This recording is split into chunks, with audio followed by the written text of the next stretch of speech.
Le président français Emmanuel Macron a rappelé ce lundi à la COP27 en Égypte que la lutte contre le changement climatique restait une priorité. Il a notamment évoqué sa volonté d'interdire l'exploitation des grands fonds marins et promis la mise en place d'un programme de préservation pour protéger les écosystèmes critiques.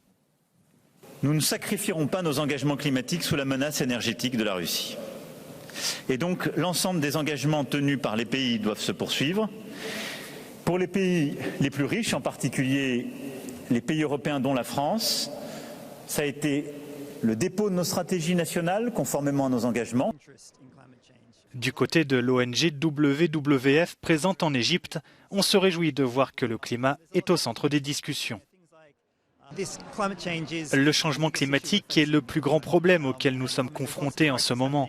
Il y a actuellement des crises sur la biodiversité, sur l'énergie, sur l'alimentation. Et le changement climatique est là en arrière-plan et parfois même au premier plan. Nous assistons à des catastrophes généralisées qui se produisent en raison du changement climatique. Donc avoir les dirigeants mondiaux qui s'impliquent est vraiment important. Les interventions des chefs d'État et de gouvernement marquent le lancement politique de la COP27. Chaque dirigeant utilise cette tribune pour souligner l'urgence d'une action mondiale coordonnée et surtout solidaire. Mais derrière les paroles, les pays les plus menacés par la crise climatique attendent davantage des actes. Ces appels seront répétés lors de la deuxième journée du sommet des dirigeants avant de laisser la place aux négociateurs qui tenteront de mettre en œuvre ces engagements. Grégoire Laurie, Sharm El-Sheikh, Euronews.